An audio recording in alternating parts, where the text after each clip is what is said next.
When this relay tease first dropped on N7 Day in 2022, it caused rampant speculation by Mass Effect fans. What is the point of this mysterious relay? Does it go to Andromeda, or does it replace the mass relays in the Milky Way? Why is it Cerberus colored? And of course, hidden underneath all of this, why can we hear Liara talking with a Geth? Out of all these questions, one fan logged into the Twitter machine and asked the right question. And that fan was Tom Phillips. With regards to this new relay, Tom tweeted the following: I guess a more interesting question is, why is a new relay being built? We saw the ones damaged in the Reaper War repaired, so where does this new design lead? And I feel confident in saying this was the right question to ask because the franchise director of Mass Effect said the same thing. In a reply to Tom, project director for the next Mass Effect, Mike Gamble, replied, "A most excellent question. To me, Tom's question represents the entire point of this teaser.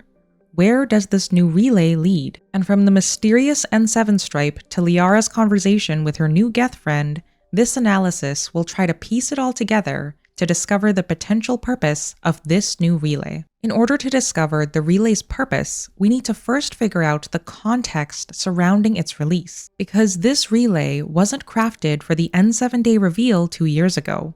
It was actually first revealed to us 4 years ago, hidden in a book that details stories and secrets from BioWare's history. Within this BioWare book is a page that features art solely about the next Mass Effect. And lo and behold, we see the exact same relay, but with a different background and not as many ships flying around. In my eyes, the best way to determine what's important in this new tease compared to the art featured in the book is to basically play Spot the Difference. Whatever new details were provided in the 2022 tease compared to the 2020 picture is probably significant in revealing the relay's purpose. To me, the significant changes are the relay's physical features, the bottom left text, the brown planet, the flying ship towards the inner ring, the distortion over the footage, the N7 stripe in the corner, and Liara's conversation about the relay. But before we get into any of that, we need a bit more context. What are we actually seeing in this teaser? On a meta level, we know that this footage of the new relay is a video file made by the current Mass Effect team to provide new information about the next Mass Effect. However, the way the Mass Effect team has presented this video to us is very important. We first found this relay video in a blog post written by none other than Mike Gamble on N7 Day 2022. Near the end of his post, Gamble said the following: "For now, there is something we want you to have a look at. We've intercepted some strange footage from one of the monitoring stations in known space. It could be nothing, but ... The key here is Gamble pretending to have access to some footage, thus providing crucial context for the video we're seeing. This additional context provided by Gamble makes my 3 brain cells perk up with a couple of questions. Who does the footage belong to, and where exactly is this monitoring station? Luckily, the Mass Effect team provided answers to both, with a very meta hint. Because the Mass Effect team provided us with a video file to download, they of course knew that they'd have to give the file a default name. And instead of providing us with something boring like N7 Day 2022 Intercept, they gave us this file name instead: SA Intercept Cytherium System Doc 314, which provides a bunch of crazy important answers to us fans, especially to the 2 questions my 3 brain cells asked earlier. First up, who owns the footage?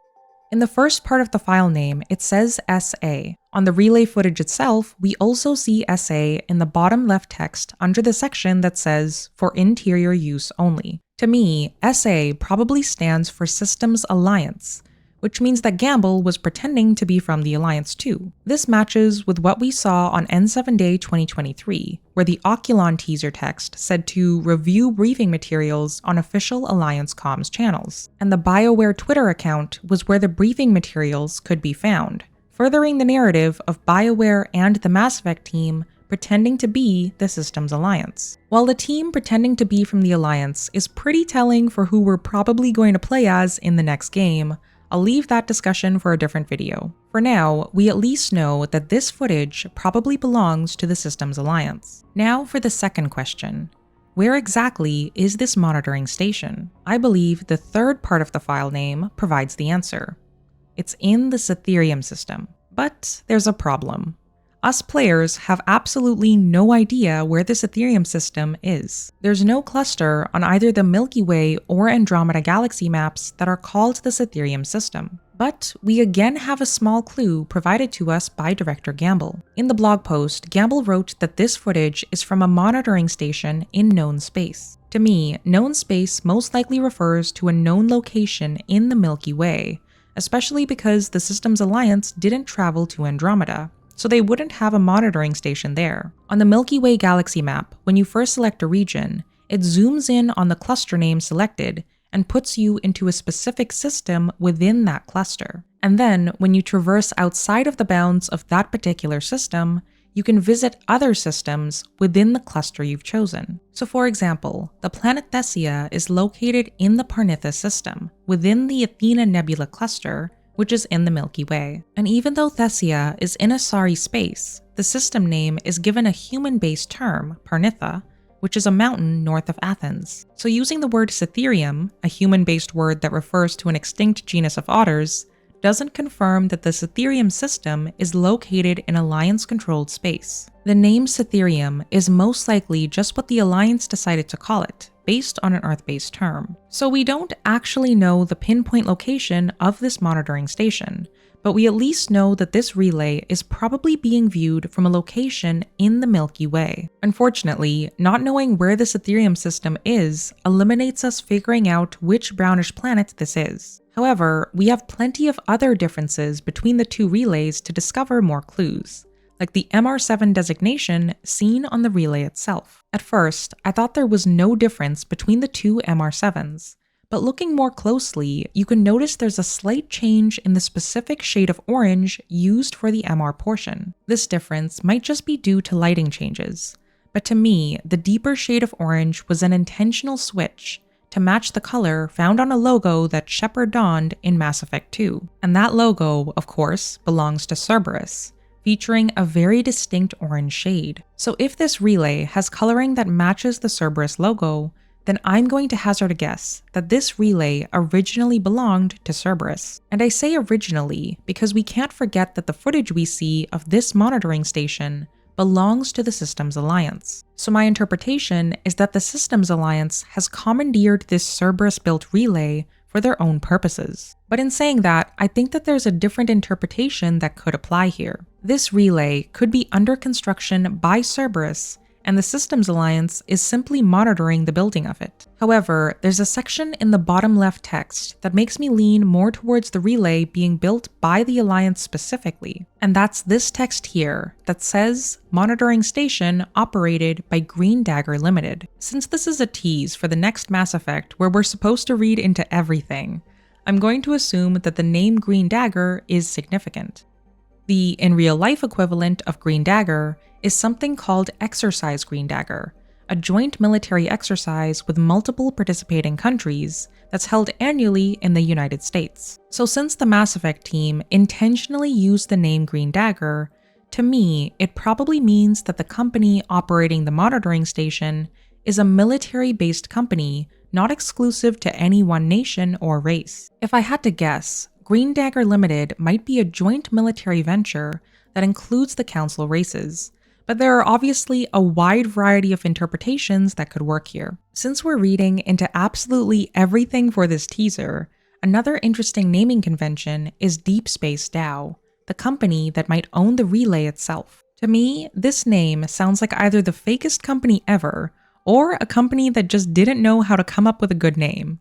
But regardless, this human-sounding company might own the rights of this relay. Again, there's obviously multiple interpretations here that could work, like that Deepspace DAO owns the surveillance footage itself. So I wouldn't read too much into this particular name just yet. Since we're already examining the bottom corner text, one more hair-ripping hint to take note of is that the surveillance footage is conveniently dated November 7th, followed by a year that ends in 90. And the best part is that this could literally be any year that would be in the age range of Liara, since we hear her speaking in this intercept. So it could be anywhere between her 1,000-year-ish lifespan, making the year between 2190 to 3190. This is easily the most hair-rippingly genius hint given by the Mass Effect team, and one that I simply have to applaud. I personally think that the date of this footage is close to the Reaper War, which would make this year 2190, based on a few of my other analyses finding familiar-looking storefronts and car designs.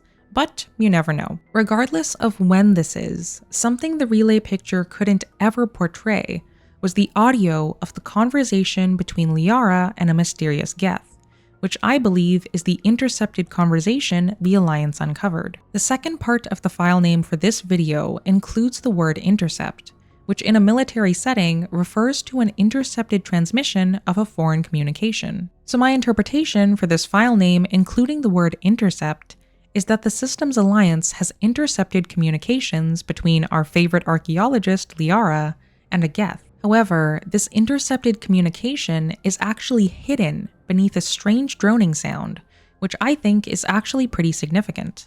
But I'll get into why the droning is important in a little bit. For now, let's listen in on the conversation between Liara and an unknown Geth. Exactly. The Council will be furious, although they should know by now not to underestimate human defense. That's worse than was Endearing. Exactly. The Council will be furious, although they should know by now not to underestimate human defense. That's worse than was Endearing. Before we get into what this conversation is about, let's first confirm who's even talking. On Twitter, Gamble quoted the Human Defiance line as Liara's, and also confirmed that she's still the Shadow Broker. A few fans have said that they hear the iconic voice of Jennifer Hale, who voices female Shepard, near the end of the clip, but I personally can't hear it. I believe the entire audible feminine voice is Liara. Now, the identity of the Geth she's speaking to is much less clear. In the N7 Day 2023 art tease, there's an Asari sitting at a table while a Geth wearing strange night-looking clothes stands beside them. Gamble liked a tweet on N7 Day last year that suggested that this was Liara and her Geth bodyguard, so I personally think that the Asari sitting at the table is Liara, and the Geth beside her is the Geth she was speaking to in the intercepted communication. However, because of their strange-looking attire, I have a feeling that this individual Geth is not like the Geth we're familiar with in the Milky Way. And I feel confident in saying that because in the intercepted conversation, we can't understand the Geth's speech, even though we technically should. Once again, I think this is a more meta hint that involves picking apart why we can understand Liara, but not the Geth. In the games, anytime we interacted with a non-human, we would hear them respond in whatever language we ourselves understood, because of the translators our characters were always equipped with. For the sake of this video, I'll use my own experience as an example, where any non-human I spoke with as Shepard or Ryder would respond in English. And in the intercepted audio, we can hear Liara speaking English, most likely because the translator we're using is able to translate the Asari language she's speaking. Now with this in mind, we have to ask ourselves a crucial question. Why can Liara understand the Geth and hold a conversation, but we, the listener, can only hear their speech as garbled synthetic noises? Legion was the only Geth platform we could understand, which was because he was 11 times more intelligent than the average Geth, allowing him to speak. If the player made certain choices on Rannoch that saved the Geth collective, we were able to hear another Geth platform speak in the aftermath of that mission. This was because Legion sacrificed himself to upload Reaper code to the Geth collective, thus increasing the overall intelligence of all Geth that received the upload. So if Liara can understand the unknown Geth but we can't, then I'm going to theorize that this individual Geth hasn't received the Reaper code that Legion delivered to the Geth collective on Rannoch. And since I'm running with the theory that this individual Geth didn't receive the intelligence boosting code,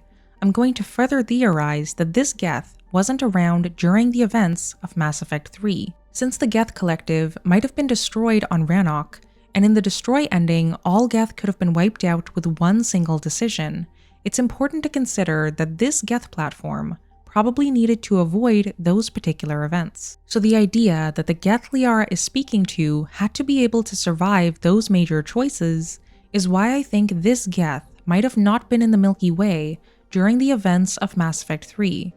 I've gone over this in a previous analysis, but there's an art panel from the Mass Effect comic Discovery that matches the Geth poster teased on N7 Day 2021. And in the Geth poster, we can see who I believe is Liara leading a group towards the Geth crater. So I personally think that Liara was looking into the same group of Geth mentioned in the comic when she visited the poster planet. So since Liara might have intentionally searched for this group of Geth, I assume that she most likely knew she would need a way to communicate with them. In this way, if the Geth platform that Liara is speaking to is a unique Geth, then it makes sense why she can converse and understand them, but us intercepting their conversation can't. So with that figured out, what in the heck is Liara and this strange Geth conversing about? I'm going to break this conversation into 3 parts. Let's go over the first part, where Liara says, "I can see it. How did we miss this?" The Geth she's speaking to must have directed her attention to the relay itself,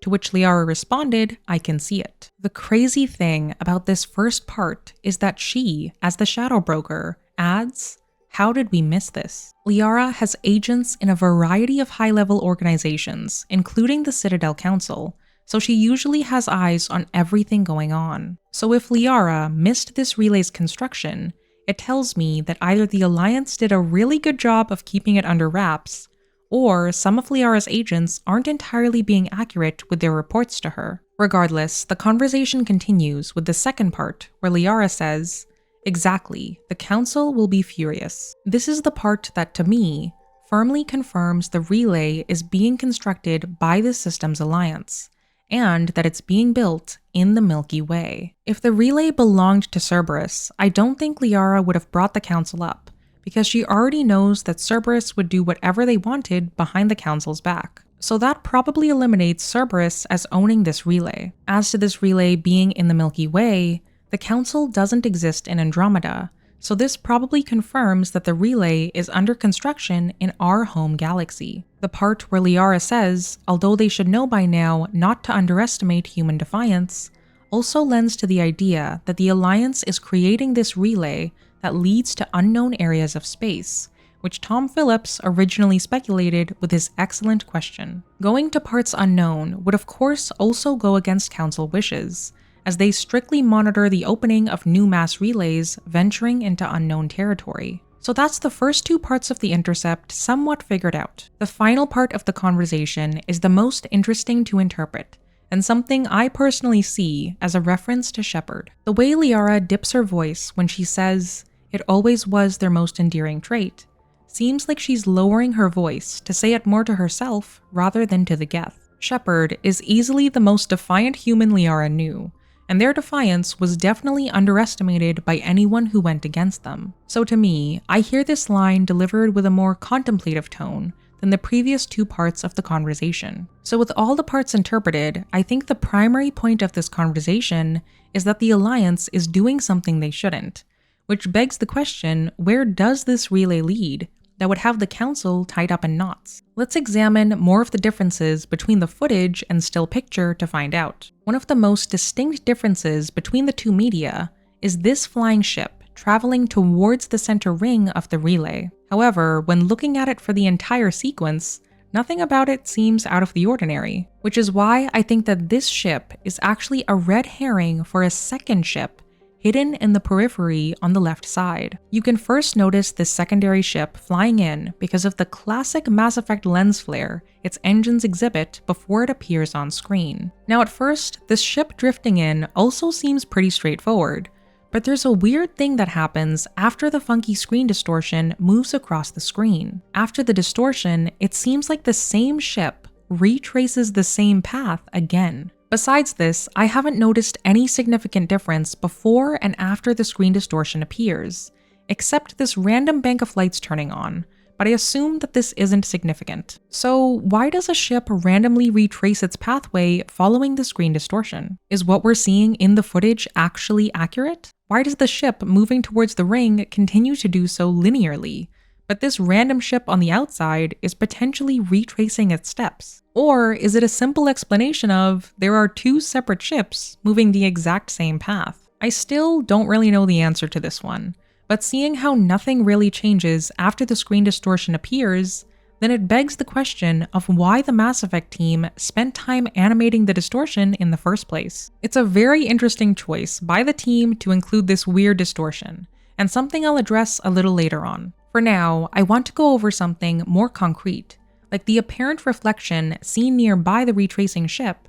right over here. When you turn the exposure and contrast of this part of the footage up, a very familiar stripe suddenly springs into existence. Yup, that's the classic N7 stripe found on the right arm of N7 armor sets. There's been a ton of speculation on which N7 could be standing here causing the reflection. Could it be the new protagonist? Is it Shepard? Or is it just some random N7 watching the relay being built? I personally think it's none of the above, because of another Mike Gamble tweet that provided context to the N7 Day tease from last year. When the new N7 made the head turn that shook up the fan base, all I could think about was that they didn't reveal Shepard. But lucky for us, at least one Mass Effect fan was actually using their brain and asked Gamble a very smart question. At Ranked27 on Twitter asked Gamble, whoever this person is, are they on that broken relay from the earlier teasers? With the broken relay referring to the relay we've been looking at. And the kicker for this big brain tweet is that Mike Gamble decided to reply to it with, maybe it's connected. Now, Gamble does not reply to fan speculation lightly, especially on N7 Day, where he knows unhinged fans like me are fixated on everything he tweets. And because we have absolutely no other way to theorize about anything for the next Mass Effect, except for the crumbs that Gamble supplies to us, I'm going to say that this tweet reply is a big deal. The new N7 is probably somehow connected to the relay, and lo and behold, there's an N7 stripe hanging out in the bottom left corner of this footage. Now, even though we can probably safely say that this N7 stripe belongs to the new N7, we have no idea why it's important that this N7 is watching the relay. I have the beginnings of a theory that them being here connects to the Andromeda distress signal from last year's teaser. But going into that here will get a little too off topic from this relay analysis. So make sure to subscribe if you'd like to catch my future analysis on the new N7 and why they might be watching this relay. For now, let's dive into another intriguing hint about the relay footage with this text hint here. For some mysterious reason, the footage lists a ship captain with a Quarian-like first name, but a familiar-looking human surname. Soa'Rhal is very similar to traditional Quarian names like Talizora and Cal Rieger. However, their last name, Zillion Jones, is distinctly human. So is this ship captain a Quarian or a human? I think that their designation of sub-navarch seen here might hold the answer. First off, what is a sub-navarch? When I searched the military term sub-navarch in the Systems Alliance wiki page, I got absolutely nothing back. So sub-navarch probably isn't a Systems Alliance term, which makes it less likely for this captain to be human. So with that in mind, I think sub-navarch might be a ship rank exclusive to Quarians, making this ship captain a Quarian,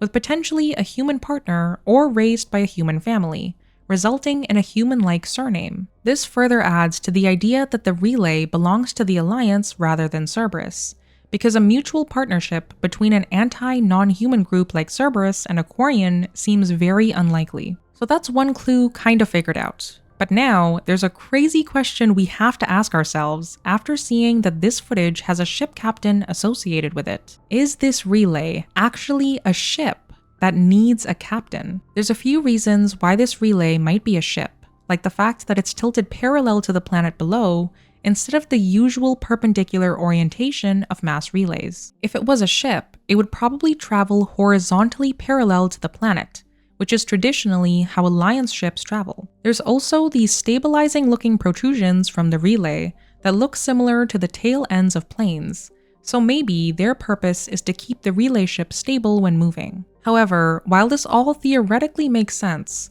I personally don't think the relay is a ship, mainly because Director Gamble focused on the purpose of the relay leading somewhere, rather than it physically moving somewhere. So I assume the ship captain's assignment is to watch over the relay's construction from a nearby ship, or the monitoring station itself, rather than them being the relay's captain. So if it's not a ship that moves about, then what is the relay's function? It's finally time to answer the excellent question that Tom originally asked.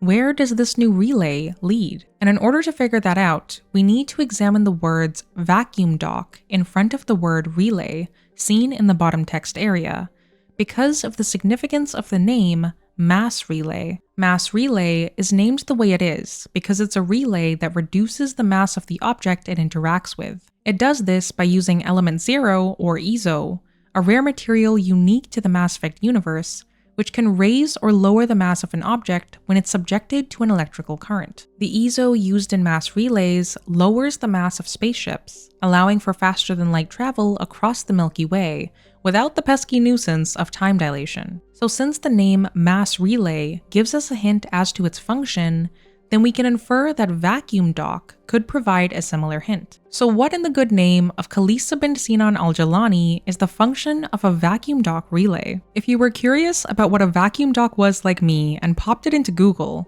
you probably got back a whole bunch of Roomba vacuum cleaner docking stations, which obviously is less than helpful, even if it is absolutely hilarious. So since I had absolutely no basis for what vacuum dock could mean, I instead tried to figure out why there's a hyphen in between vacuum and dock. When a hyphen is used between two nouns that can exist by themselves, it's called a hyphenated compound word. And from what I can tell, hyphenated compound words with two nouns imply that the thing it's describing has the function of those two nouns. So for example, tractor-trailer has both a function of a tractor and a trailer. So with this in mind, I think that the hyphenated compound word vacuum dock means that the relay has two separate functions, as both a vacuum and a dock. So maybe the Google search was onto something, and this relay does function as a gigantic-sized Roomba docking station. Probably not. Before we get to the other potential meaning for the word vacuum,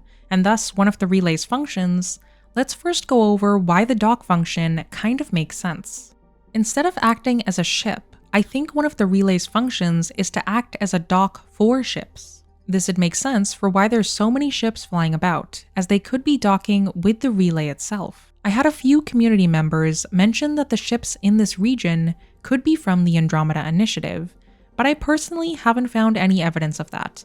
So if you have any information on these ships, feel free to comment below. There are also numbers on the side of the relay labeled 1 through 7, which could refer to hangar numbers for ships to dock in. And further adding to the relay is a dock theory is that the last part of the video file name refers to Dock 314. As a quick aside, I think the references to 314 in both the file name and the bottom text area is another meta hint from the Mass Effect team to us that the next game is going to feature a first contact scenario. This is because the only known reference to 314 from the games is the Relay 314 incident, also known to humanity as the First Contact War. The Relay 314 incident was a short conflict in 2157 between the Systems Alliance and the Turian hierarchy, which resulted in humans eventually joining the larger galactic community after the Citadel Council intervened. So the meta use of 314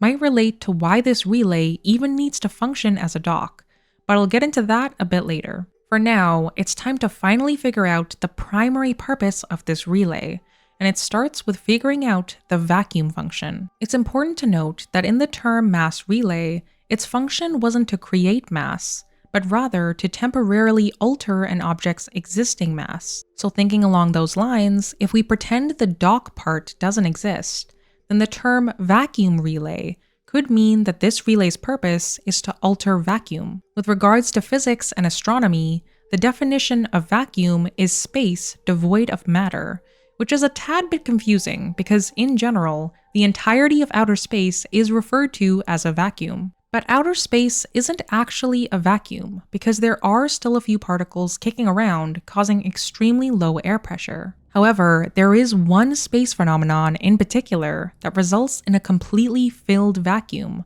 otherwise known as a perfect vacuum. And that space phenomenon is known as a black hole. So does the relay's function have something to do with black holes? I think that that's a good bet, especially if we remember one crucial aspect about this relay, that it wasn't specifically made for the N7 day teaser. The The Mass Effect team had already crafted this relay way back when they released the BioWare book in 2020. So we have to ask ourselves, why on earth did the Mass Effect team reuse an art piece they already had in 2020 for the N7 Day reveal in 2022? It's probably because they were trying to give us the best chance at deciphering one of the more subtle hints in the teaser, the mysterious droning sound that probably relates to black holes. I think the reason the Mass Effect team reused the relay art for the November 7th, 2022 tease is because of the incredible discovery NASA made 6 months prior. On May 4th, 2022,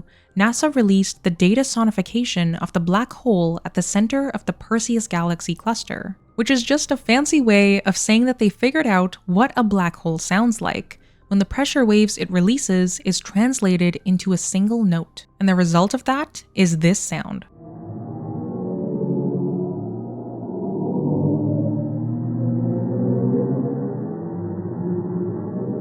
This droning sound is what a black hole sounds like, and I personally think that when the Mass Effect team heard this, they knew exactly what they wanted to do for N7 Day that very year. Finally provide context for the relay we first saw in 2020. Here's the black hole sound from NASA, followed by the droning sound from the relay tease.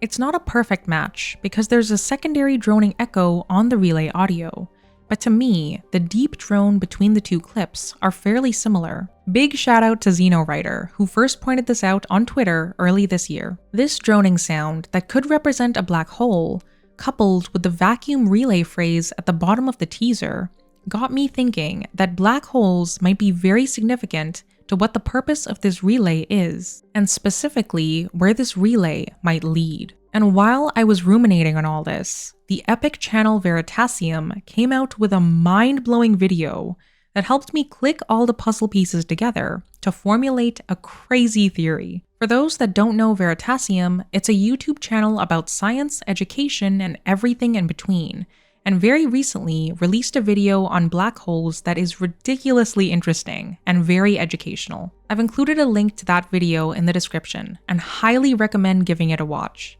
because it's that video that gave me a brain blast on what the so-called vacuum dock relay's function is. And that's because that particular video gave insight on where a black hole mathematically leads, according to Einstein and other prominent physicists. It's absolutely insane, but wacky physics equations have mathematically shown that black holes don't just consume everything that falls into it. If you survive the event horizon of a black hole and fight its strong gravitational pull, you could theoretically travel to a parallel universe. And that's exactly what I think the point of this vacuum dock relay is: to travel to parallel universes via wormholes formed by black holes. And it's not even just that. There's even evidence that black holes could connect across our own universe to other black holes in different galaxies, resulting in a massive interstellar highway. So this relay's purpose could insanely be to traverse wormholes created by black holes and to act as a bridge between the Milky Way and Andromeda. However, if this craziness is possible, then why hasn't the Mass Effect universe touched on this before? Why open up the biggest Pandora's box of them all by introducing multiverse and universe-wide travel now? Well, it's probably because traveling across a black hole's event horizon isn't actually possible because of two major problems. The first problem is that traversing the wormholes that lead to parallel universes and other galaxies requires moving faster than the speed of light to avoid being trapped by the immense gravitational pull of a black hole once you enter it. And problem number two, an exotic type of matter that exhibits a negative energy density is required to prevent the wormholes that connect black holes together from collapsing. However, here's the absolute kicker that made my jaw drop when I first discovered these wormhole problems in the Veritasium video. Both of these problems that declare black hole and wormhole travel as invalid can be solved with two space phenomena found in Mass Effect. The first wormhole problem requires fighting the gravitational pull of the black hole and traversing the actual bridge of the wormhole itself. As Meldicina from the Veritasium video explains, as you attempt to cross this wormhole or Eisen-Rosen bridge, the bridge itself gets too short to traverse across. However, Derek explains that there is a way to overcome this short bridge. Travel faster than the speed of light. And even though that's currently impossible in our circumstances, in the Mass Effect universe, traveling faster than the speed of light is the entire point of calling the franchise Mass Effect. As mentioned earlier, Element 0 can decrease the mass of an object, allowing for faster than light travel. This mass effect is used in the series via mass relays to enable faster than light space travel, a regular occurrence throughout the Milky Way. So by using ESO and mass relays, technically, wormholes would be traversable, allowing for parallel universes to be reached. So if it was possible to travel through black holes with the technology present in the trilogy, why didn't the Milky Way races dive into black holes to explore other universes already? Well, it's probably because of problem number 2 with traversing wormholes. Mass Effect doesn't have an exotic type of matter that exhibits negative energy density to prevent wormholes from collapsing. Or does it? When I first played Mass Effect Andromeda, I heavily disliked a lot of the content. However, after reflecting on the game, and especially the new world-building lore that Andromeda introduced, I realized that the developers were actually geniuses that were probably thinking years in advance to set up the plot of the next Mass Effect. And I feel pretty confident in saying that because of the particular properties they gave the Scourge. Looking at the codex on the Scourge, it says that it defies understanding by contemporary science, and is described as a dark energy cloud or charged absence. A charged absence, at least to me, sounds like the Scourge could have a negative energy density. And in Mass Effect Andromeda, a whole bunch of the Scourge is falling into the black hole in the middle of the Helios cluster. So basically, the Andromeda developers might have created the perfect storm for a traversable wormhole from the Helios cluster to any other black hole in the universe, and maybe even to parallel universes. The Helios cluster black hole, plus the negative energy provided by the Scourge, coupled with ESO allowing for faster than light travel, could be the key to unlocking the door to a fully traversable interstellar highway. I personally think that this interstellar highway may even allow for time travel, only because I think Ryder is mysteriously present in multiple other N7 Day teases, but there's no concrete evidence to prove that just yet. If you are curious about more wormhole and time travel explanations though, check out the card linked on screen. Now obviously, there is one major problem with using the Scourge as the negative energy requirement. The Scourge targets technology and essentially rips it to shreds, as we see in the opening mission in Mass Effect Andromeda. So if the Scourge is the negative energy requirement, either a new type of starship has to be developed that can withstand the Scourge's technology-destroying ways, or the Scourge itself might be harnessed in a safe way without destroying the currently built starships. However, we can't forget what brought us to all this wormhole speculation in the first place: the so-called vacuum dock relay. What if, like how mass relays influence the mass of an object, the new vacuum dock relay is meant to influence the vacuum of a black hole? It'd make sense if a relay in the Milky Way would have this purpose, because from what we know, the Scourge doesn't exist in the Milky Way. So this relay's purpose might be to provide the negative energy density required to traverse black holes. Whether that's through a newly discovered material like ESO or something like the Scourge, only time will tell. The one thing that is insanely within the realm of possibility that excites me though, the next Mass Effect trailer from 2020 already mentioned in more ways than one that traversing black holes may be legit in the next game. For anyone that's watched my recent teaser trailer breakdown,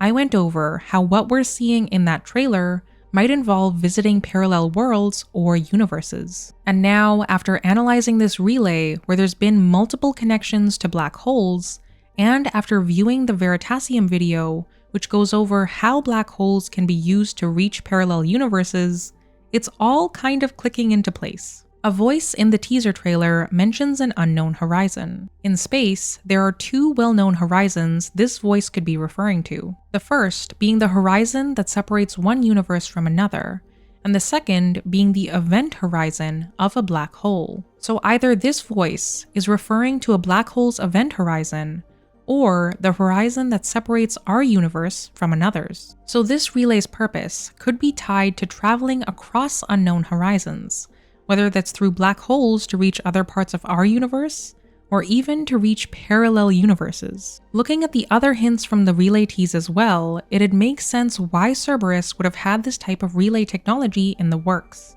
because they frequently experimented to push the boundaries of what humans could achieve. Maybe now, the Systems Alliance is using their technology to take that next step into the unknown. The multiple references to 314 and why this relay also functions as a dock would make sense too, if the relay's purpose is to visit other galaxies or universes. Since these ships would be traversing completely unknown territory, then the ships that visit other galaxies or universes would need a place to return and detox, so to speak, before heading off to parts of the familiar Milky Way. Maybe this strange distortion that appears on the footage also somehow relates to black holes, as well as the mysterious retracing ship. Regardless, out of this whole analysis, the main takeaway to me is that the relay connects to black holes in some way. But we can't forget the original query that brought us here in the first place, which Gamble pointed out was an excellent question. Where does this relay lead? Maybe, just maybe, this relay leads past the unknown event horizons of black holes, unlocking a vast interstellar highway to other universes and beyond. Now, all this talk of parallel universes and black holes being portals into the unknown is great and all, but until confirmation of this relay's true purpose, this analysis is simply speculation that takes the science from our world and combines it with the incredible science fiction physics possible in the Mass Effect universe. The most intriguing part of this teaser to me is something more concrete and recognizable, that being the N7 stripe in the bottom left corner. Why would the newly revealed N7 hang out on a monitoring station observing this vacuum dock relay's construction? Zane Jace on Twitter first pointed out that this N7 stripe reflection could be an intentional mirroring of Shepard's N7 stripe reflection in the opening scene of Mass Effect. So is the Mass Effect team hinting that this N7 is Shepard? I personally think the answer to that is probably not, especially because my current ongoing theory is that the new N7 is actually a rogue AI, and might even be connected with Mass Effect Andromeda to boot. For a deep dive on why this N7 might be a rogue AI rather than Shepard, check out this video right over here. See you there.